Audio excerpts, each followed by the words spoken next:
बिस्मिल्लाहिर्रहमानिर्रहीम। अस्सलाम वालेकुम नाज़रीन, आप यूट्यूब चैनल देख रहे हैं। मैं इमरान खान हूँ। सबसे पहले तो DGI-SPR ने सीनियर सहाफ़ियों से एक मुलाकात की है और ये मुलाकात रावलपिंडी में हुई है।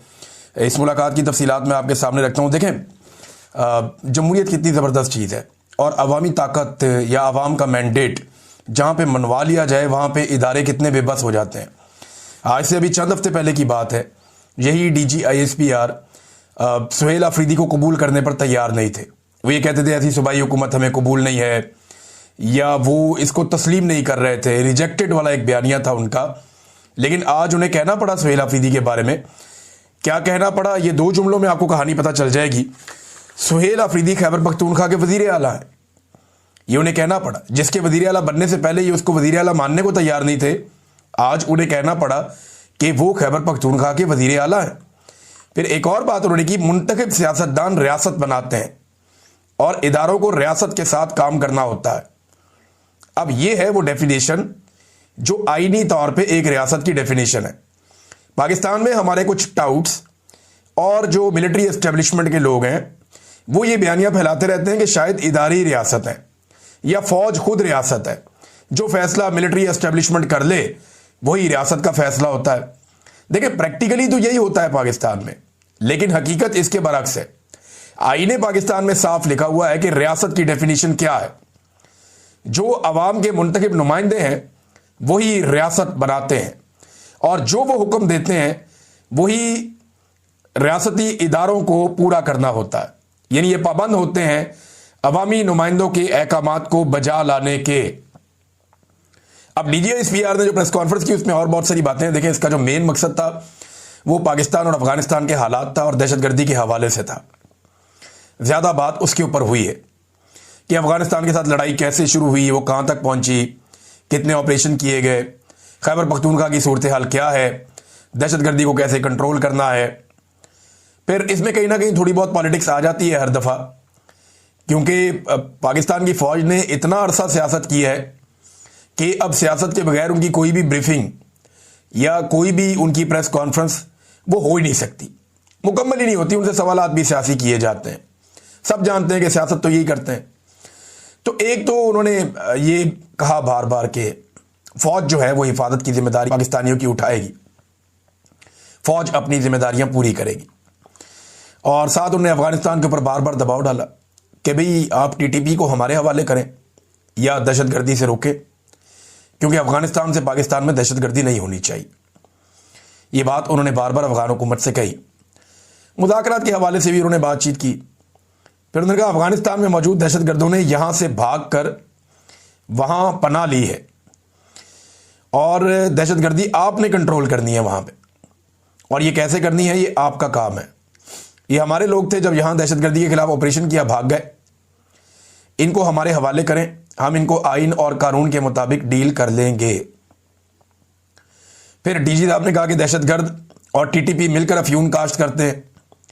ये मंशियात की काश्तकारी होती है पाकिस्तान और अफगानिस्तान के बॉर्डर के साथ साथ।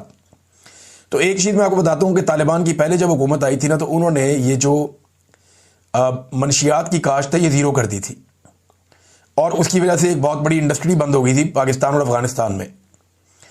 और अब क्योंकि मैंने जब पाकिस्तान का बॉर्डर क्रॉस किया, मैं अफगानिस्तान गया, तो मैंने खैबर पख्तूनख्वा से लेकर बलूचिस्तान तक तमाम दूर दराज इलाकों में ट्रैवल किया और मैंने इतने खेत देखे मंशियात के, पोस्ट की, मैंने इतनी काश्त देखी कि मैं हैरान रह गया कि इस तरह तो पंजाब में गंदम नहीं उगती, सिंध में गंदम नहीं उगती, जैसे वहां पे मंशियात उगी हुई थी।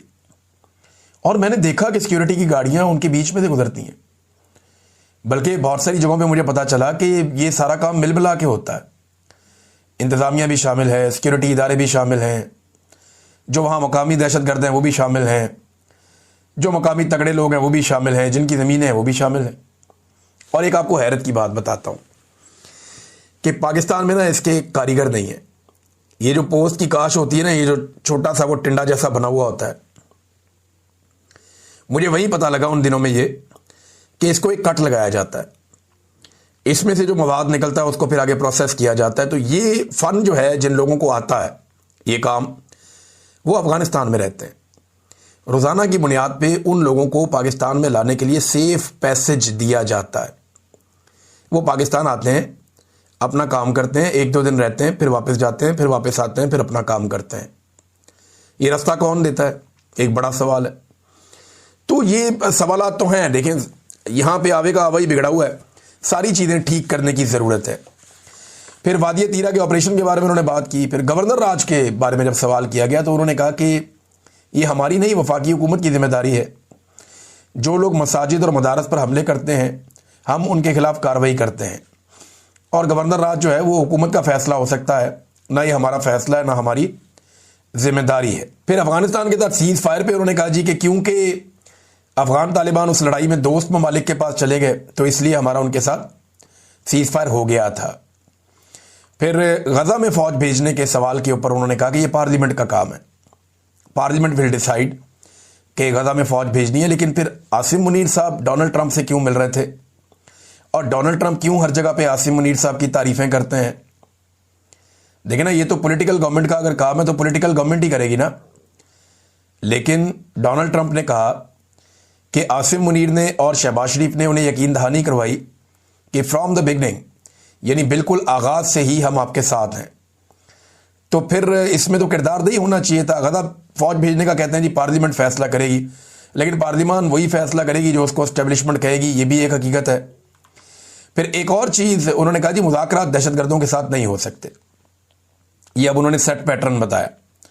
साथ ही उन्होंने कहा कि तालिबान हमारे कभी भी फेवरेट नहीं रहे, हालांकि सारी दुनिया जानती है कि तालिबान को बनाया ही पाकिस्तान ने अमेरिका के साथ मिलकर।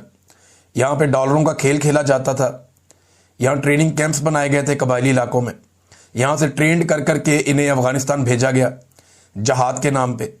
फिर कभी ये जहादी बन जाते हैं, कभी दहशतगर्द बन जाते हैं, फिर जहादी बन जाते हैं, कभी गुड तालिबान आ जाते हैं, कभी बैड तालिबान आ जाते हैं। तो पाकिस्तान की जो पॉलिसी है वो कांस्टेंट रही नहीं है। और अगर कांस्टेंट पॉलिसी पाकिस्तान की होती इन मामलात में, तो आज पाकिस्तान के ये हालात ना होते। फिर उनसे जब एक सवाल किया गया ख़ास तौर पे सुहेल अफरीदी को लेकर, तो फिर उन्होंने गुरेज किया कि जी मैं ये कह नहीं सकता, क्योंकि देखिए आज सीनियर जर्नलिस्ट वहाँ पे मौजूद थे। तो DGISPR ने बड़ी मोहतात प्रेस कॉन्फ्रेंस की है। वो चीज़ें जिनका इदराक उन्हें चंद दिन पहले नहीं था, जो अग्रेशन, जो गुस्सा सियासी नुक्ता नज़र से उनके अंदर था, वो आज दिखाई नहीं दिया। उसकी 2 वजूहत हो सकती हैं। एक तो ये कि उन्हें अंदाज़ा हुआ कि उन्हें बहुत बुरी शिकस्त हुई है और हुकूमत पाकिस्तान तहरीक इंसाफ ने अपनी बना ली है, बंदे तोड़ने में कामयाब नहीं हो पाई एस्टेब्लिशमेंट। या दूसरा महीना ये नवंबर एक वजह हो सकता है कि कम से कम नवंबर के महीने में जब तक कि एक्सटेंशन के मामलात नहीं हो जाते, आईनी तरमीम के मामलात नहीं हो जाते, तब तक इससे बाहर रहा जाए। आईनी तरमीम पे उन्होंने कहा जी ये भी हुकूमत का काम है, हमारा तो नहीं है।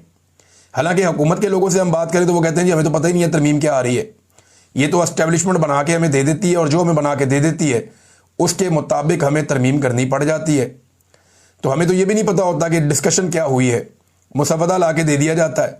और पहले आपको याद है 2-2 मुसव्वदे फिर रहे थे, तो एस्टेब्लिशमेंट ही करती है। लेकिन यहाँ पे भी DGISPR साहब ने कहा कि नहीं जी ऐसा नहीं है, अफगान तालिबान हमारे डार्लिंग कभी नहीं रहे। ये स्टेटमेंट तो बिल्कुल गलत है, ये सारी दुनिया ही जानती है। अब इसमें क्या ढकी छुपी बात ही कोई नहीं है। बलूचिस्तान में सियासतदानों और दहशतगर्दों का गठजोड़ कम हो गया, ये बड़ी अच्छी बात है अगर ये कम हो गया है तो। और इसके अंदर जो है वो नौजवानों को इन्वॉल्व करना चाहिए। जो नौजवान बलूचिस्तान के सियासत में दिलचस्पी लेते हैं उनके लिए रास्ता खुलना चाहिए, उनके लोगों को उनके हुकूक देने चाहिए ताकि मामला बेहतर हों।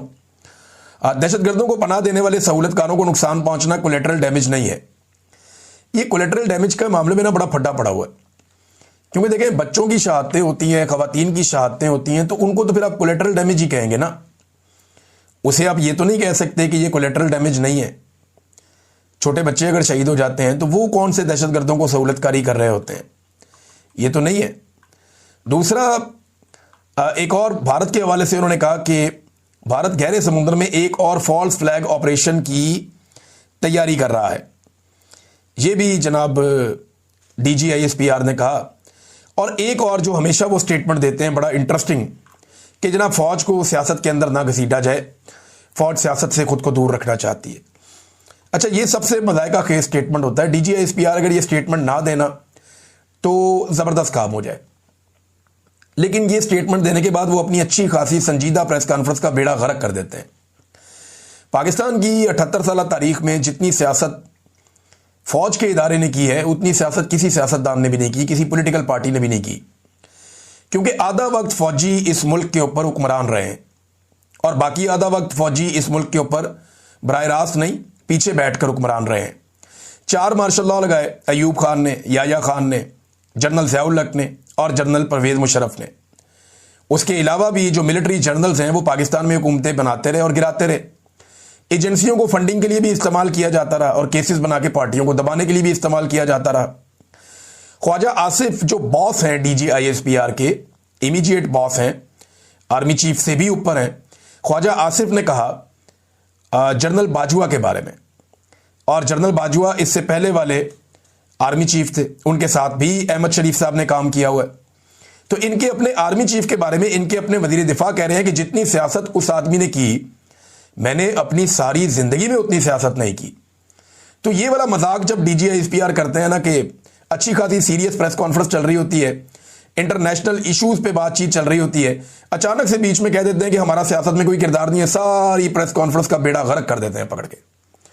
ये कह के ना आपने कोई और सच भी बोला होता है ना वो भी झूठ बन जाता है। ये कहना बंद कर दें, क्योंकि घटिया तरीन सियासत पाकिस्तान की फौज ने की है। पाकिस्तान के अंदर सियासत तो बहुत की है। जनरल बाजवा के बारे में हफीजुल्लाह न्यादी साहब फरमाते हैं कि ये CIA का आदमी था, और यानी रिटायर हो जाए ना जर्नल तो फिर बड़ा आसान होता है उसके बारे में बताना कि ये कौन आदमी था, किसका आदमी था। जब आसिम मुनीर साहब रिटायर होंगे तब आप बड़ी कहानियां सुनेंगे। आजकल लोग आहिस्ता आहिस्ता नदीम अंजुम की कहानियां भी निकालना शुरू हो गए, जनरल फैज़ की कहानियां आपके सामने आती रहती हैं। तो अमेरिका का प्लांटेड आदमी था ये, उन्होंने दावा किया हफीजुल्लाह न्यादी ने। लेकिन कुछ चीज़ों पर देखें हम भी हैरान थे माजी में। हमें जब जनरल बाजवा से मुलाकात करवाई, कोई मेरा 2-3 दर्जन सहाफ़ी थे हम, और पाकिस्तान के वो तमाम सहाफ़ी थे जिन्हें लोग सुनते थे, जो मकबूल सहाफ़ी थे पाकिस्तान के या जो कामयाब सहाफ़ी थे, उन सबको बुलाया गया था। अखबारात के लोग भी थे। तो उसमें ना 2-3 लोगों ने बड़े सख्त सवाल किए थे। एक आरिफ हमीद भट्टी साहब ने सवाल किया था, गालिबन एक हामिद मीर साहब ने, नसीम सारा साहिबा ने, और एक सवाल मेरा जो है ना वो बड़ा चुभ गया था जनरल बाजवा साहब को। 2 सवाल मेरे चुभ गए थे। एक तो मैंने उनसे कहा था कि 70 साल आपने हमें कहा कि हम कश्मीर की आज़ादी का चूरन बेचें, और आप हमें कह रहे हैं कि कश्मीर को भूल जाओ और भारत के साथ तल्लक बना लो। तो बाजवा साहब ये तो नहीं होना। दूसरा मैंने बाजवा साहब से पूछा था कि पाकिस्तान की जो फ़िज़ाई हदूद है, अगर उसको अमेरिका इस्तेमाल करता है ड्रोन्स के लिए या अफगानिस्तान के ऊपर अटैक के लिए, तो क्या पाकिस्तान रोकेगा? क्योंकि पाकिस्तान के वज़ीर आज़म ने एब्सोल्युटली नॉट कहा हुआ है।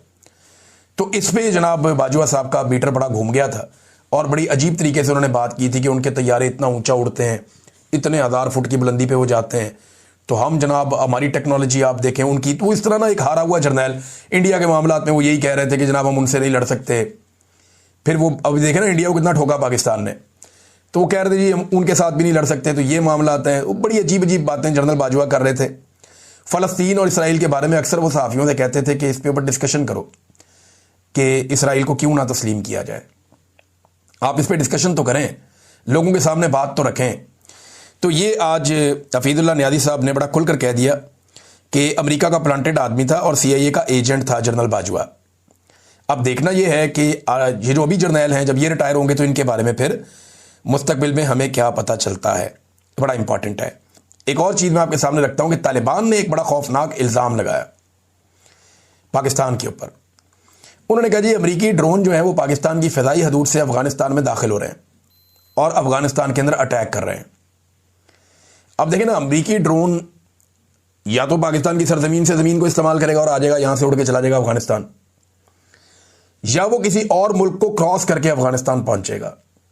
क्या अमेरिकी ड्रोन जो है वो ईरान को क्रॉस करके जा रहा है? तो ईरान के साथ जो अमेरिकी ताल्लुकात है वो तो नहीं लगता। सेंट्रल एशिया की तरफ से आएगा तो वहां तो रशिया है और वहां इस तरह की सहूलत है नहीं अमेरिका के पास। चाइना आने नहीं देगा। तो पाकिस्तान ही एक एरिया बचता है जहां से अमेरिकी ड्रोन अफगानिस्तान पहुंच सकता है। तो उन्होंने ये इल्ज़ाम लगाया बड़ा संगीन कि पाकिस्तान फैसिलिटेट कर रहा है अमेरिका को, क्योंकि अमेरिका जो है वो हमसे अड्डे लेना चाहता है और हमने इनकार किया है। तो उसके बाद अफगानिस्तान के ऊपर अटैक हो रहे हैं बार बार और एक दूसरे के ज़रिए इश्तियाल अंगेज़ी और दबाव डाल रही हैं ये ताकतें हमारे ऊपर। और जो ड्रोन हो रहे हैं उसके लिए पाकिस्तान की सरजमीन या फिजाई हदूद जो है वो इस्तेमाल हो रही है।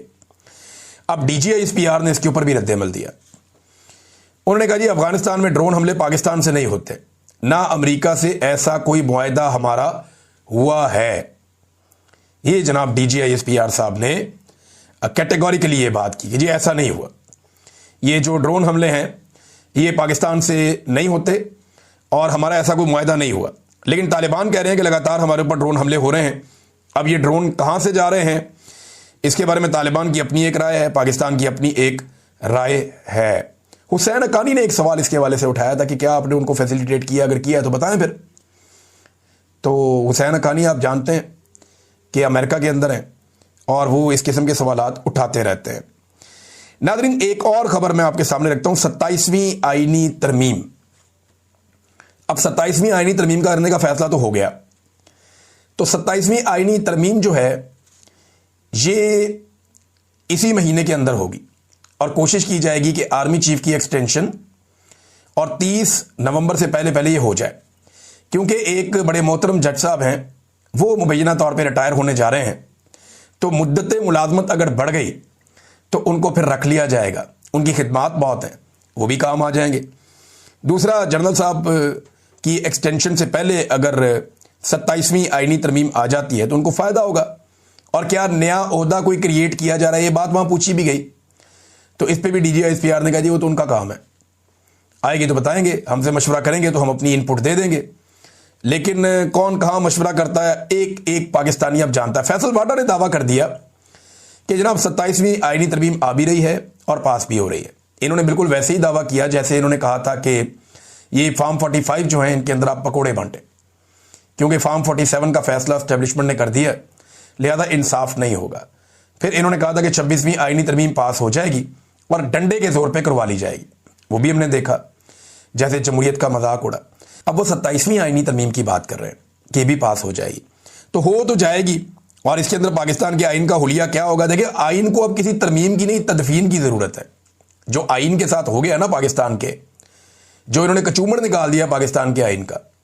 अमेरिका की कितनी सदियों की तारीख है, उनकी 27 तरामीम है, हमने जनाब अभी पौनी सदी हुई है हमें, और हमारा आइन बने हुए अभी 50-52 साल हुए हैं, हमने उसके अंदर ये 27वीं के ऊपर हम काम कर रहे हैं, अंदाजा करें।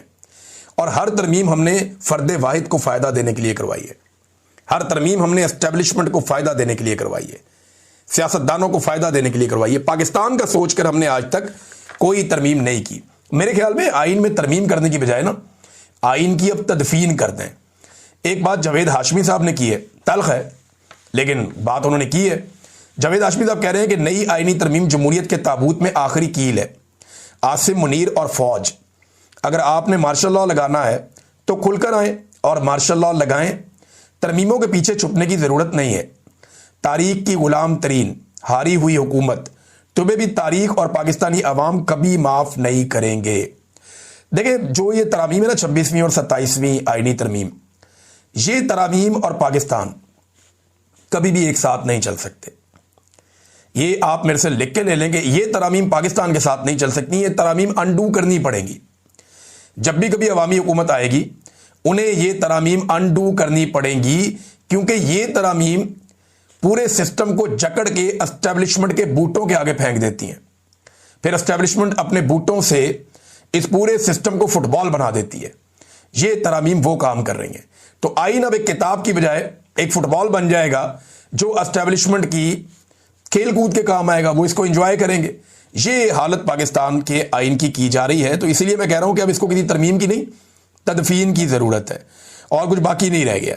नाज़रीन एक और डाटा आया मेरे पास, ये बड़ा इंटरेस्टिंग डाटा है और ये यूनाइटेड नेशन का डाटा है। यूएन वर्ल्ड पॉपुलेशन प्रॉस्पेक्ट 2024 का डाटा है, और जो माइग्रेशन हुई है 2023 में उसके हवाले से ये डाटा है कि इस हुकूमत के आने के बाद पाकिस्तान के साथ क्या हुआ। ये जनाब दुनिया के उन ममालिक के नाम हैं जिन ममालिक ने सबसे ज़्यादा हिजरत की है 2023 में, यानी शहबाज शरीफ के दौरे हुकूमत में जो बेड़ा गर्क आसिम मुनीर साहब आर्मी चीफ बने थे ना 2022 के आखिर में, 2023 में वो रहे थे। तो जिस तरह पाकिस्तानी पाकिस्तान छोड़कर गए हैं, तो ज़रा ये देखें आप, बदतरीन कत्लेआम के बावजूद सूडान पाकिस्तान से पीछे है, बदतरीन कत्लेआम हुआ। लेकिन वहां भी 1.4 मिलियन यानी 14 लाख सूडानी सूडान को छोड़कर गए। पाकिस्तान नंबर 1 पे है जी दुनिया में। 16 लाख पाकिस्तानी एक साल में पाकिस्तान को छोड़कर गए। 16 लाख पाकिस्तानी। इंडिया पाकिस्तान से 7-8 गुना बड़ा मुल्क है और उनकी आबादी भी लगभग 6-7 गुना बड़ी है। पाकिस्तान से 6 गुना तो बड़ी है इंडिया की आबादी। वहां जो है वो 9,79,000 लोग उनका मुल्क छोड़कर गए। 6 गुना बड़ी आबादी और पाकिस्तान की 6 गुना छोटी आबादी है और 16 लाख लोग छोड़कर चले गए। अंदाजा करें पाकिस्तानियों को कितना सताया पाकिस्तान की एस्टेब्लिशमेंट ने और कितनी मायूसी पाकिस्तान के अंदर फैलाई गई है। फिर उसके बाद युगांडा है, यूनान है, ब्राजील है, वेनेजुएला है, मैक्सिको है। 1-1.5 लाख, 1.5 लाख, 2 लाख, 1 लाख, 1.5 लाख, 2 लाख। और बांग्लादेश में 5.5 लाख लोग छोड़कर चले गए। हसीना वाजिद ने जुल्म सितम का बाजार गर्म किया हुआ था। बदतरीन सूरत पैदा की हुई थी बांग्लादेश में। यह 2023 की बात बता रहा हूं। तो 5.5 लाख लोग उनके छोड़कर गए थे। पाकिस्तान के 16 लाख लोग छोड़कर चले गए। चाइना कितना बड़ा मुल्क है, दुनिया की नंबर 1 आबादी। उनके सिर्फ 5,68,000 लोग उनका मुल्क छोड़कर गए। यूक्रेन में जंग लगी हुई है 2022 से। 2023 में बदतरीन बमबारी जारी थी। सिर्फ 3 लाख यूक्रेनी जो है वो अपना मुल्क छोड़कर गए। ये है नाजरीन पाकिस्तान की सूरत हाल और ये हकीकत है, आप इससे भाग नहीं सकते। शाह मोहम्मद कुरैशी साहब के हवाले से एक वीडियो पैगाम उनका जारी हुआ, अस्पताल से जारी हुआ। कड़ी निगरानी में वीडियो पैगाम जारी होना थोड़ा हैरानकुन था, लेकिन बड़े हौसले से उन्होंने पैगाम दिया। इस पैगाम में पाकिस्तानी फौज और एयरफोर्स की उन्होंने खुलकर तारीफ की और पाकिस्तानी सफारतकारों को भी बेहतरीन नुमाइंदगी पर हौसला अफजाई उनकी की और यह भी कहा कि मैं जेल में हूं या हम लोग आज़ाद हों, यह वतन हमारा है, हमें इस मट्टी से प्यार है, हम मुहिब वतन हैं, मुल्क की सलामती के लिए दुआगो हैं और पाकिस्तानियों के मशकूर हैं। तो लेकिन इसमें उन्होंने इमरान खान साहब का जिक्र नहीं किया। देखिए, अगर वो जिक्र करते तो पॉसिबिलिटी है कि उनकी वीडियो ही बाहर ना आती या उनको ये मौका ही ना मिलता कि वो ये वीडियो बनाए। तो शाह मोहम्मद कुरैशी साहब के स्टेटमेंट को लेके आप जज्बाती हो नहीं सकते, आप कोई ऐसी बात कर नहीं सकते, कोई फैसला कुन नतीजे पर आप नहीं पहुंच सकते। उसका एक रीज़न है और उसका रीज़न ये है कि शाह मोहम्मद कुरैशी साहब के पीछे स्ट्रगल बड़ी लंबी है और इस वक्त जिस सिचुएशन से या जिस फेज से वो गुजर रहे हैं वो मार्जिन भी आपने अपने दिमाग में रखना होगा। और जिन हालात में उन्होंने वीडियो बयान रिकॉर्ड किया है और जो निगरानी उनकी हो रही थी उस सिचुएशन को भी आपको अपने दिमाग में रखना होगा। तो जब आप इन सारी चीज़ों को दिमाग में रखते हैं तो फिर आपको शाह मोहम्मद कुरैशी साहब के स्टेटमेंट को ऐसे देखना चाहिए कि जैसे एक साबिक वज़ीर ख़ारजा ने जेल के अंदर से हालात हासरा के ऊपर एक छोटा तबसरा किया है। लेकिन उन्होंने अपनी जेल में, कैद में इमरान खान पे इन चीज़ों पे बात नहीं की, लेकिन पहले वो इन पे बात करते रहे। अब तक के लिए इतना ही। अपना ख्याल रखिएगा, अपने इस चैनल का भी। अल्लाह हाफ़िज़।